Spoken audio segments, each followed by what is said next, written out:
வணக்கம். எல்லாரும் எப்படி இருக்கீங்க? நான் ரொம்ப நல்லா இருக்கேங்க. இன்னைக்கு நம்ம பார்க்க போறது பீட்ரூட் தோரம். அதுக்கு நான் ஒரு பீட்ரூட், ஒரு சின்ன பல்லாரி, 3 பச்சை மிளகாய் எடுத்திருக்கேன். பீட்ரூட்ட தோல் எடுத்துட்டு வாஷ் பண்ணக்கூடாது. நல்லா தேய்ச்சி வாஷ் பண்ணிட்டு அதுக்கப்புறமா தான் தோல் எடுக்கணும். தோல் எடுத்ததுக்கப்புறமா கழுவக்கூடாது. நல்லா பீட்ரூட்டை சுத்தம் பண்ணி எடுத்தாச்சு.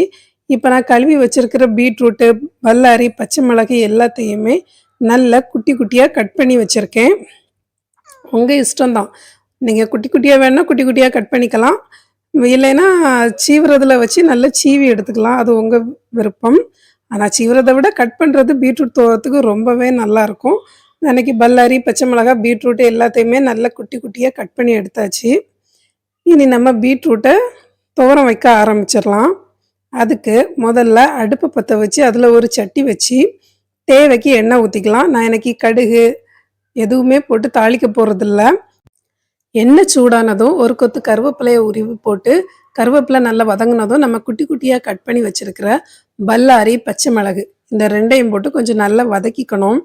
இந்த ரெண்டும் நல்லா வதங்கினதும் நம்ம அடுத்து கட் பண்ணி வச்சுருக்கிற பீட்ரூட்டு போட்டு இதையும் ஒரு நிமிஷத்துக்கு நல்லா வதக்கிக்கணும். பீட்ரூட் நல்லா வதங்கினதும் ஒரு மூடி போட்டு மூடி ஒரு நிமிஷம் வச்சுக்கலாம். ஒரு நிமிஷம் கழித்து திருப்பியும் திறந்து ஒரு வாட்டி நல்லா மிக்ஸ் பண்ணிவிட்டு நம்ம இந்த பீட்ரூட் தோரத்துக்கு தேவையான உப்பு போடணும்.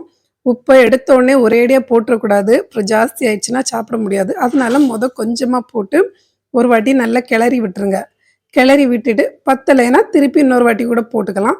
ஒரே நேரமாக மொத்தமாக போட்டிங்கன்னா ஒரு வேளை ஜாஸ்தி ஆயிடுச்சுன்னா சாப்பிட முடியாது. உப்பு போட்டு கிளறிட்டு இனி பீட்ரூட்டை நம்ம வேக விட்டுறலாம்.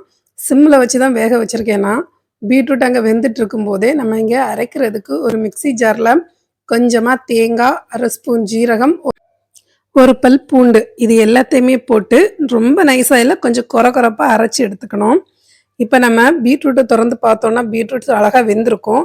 இந்த டைமில் நீங்கள் பீட்ரூட்டுக்கு உப்பு ஏதாச்சும் கம்மியாக இருக்குன்னா செக் பண்ணிவிட்டு உப்பு பத்தலைன்னா கொஞ்சம் கூட போட்டு ஒரு வாட்டி கூட நல்லா மிக்ஸ் பண்ணி விட்டுட்டு அடுப்பை அணைச்சிட வேண்டியதான்.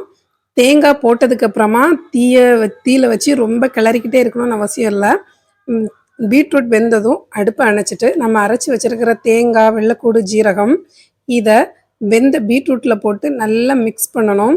நல்லா மிக்ஸ் பண்ணிவிட்டு இதையும் ஒரு 5 நிமிஷத்துக்கு அப்படியே மூடி அப்படியே விட்டுருங்க. இடையில எந்த டிஸ்டர்பும் பண்ணக்கூடாது.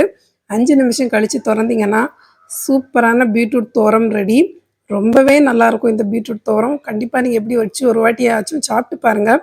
சாப்பிட்டு பார்த்துட்டு எப்படி இருந்துச்சு அப்படின்னு எனக்கு கமெண்ட்டில் சொல்லுங்கள். பீட்ரூட் வெந்தால் மட்டும் போதும்.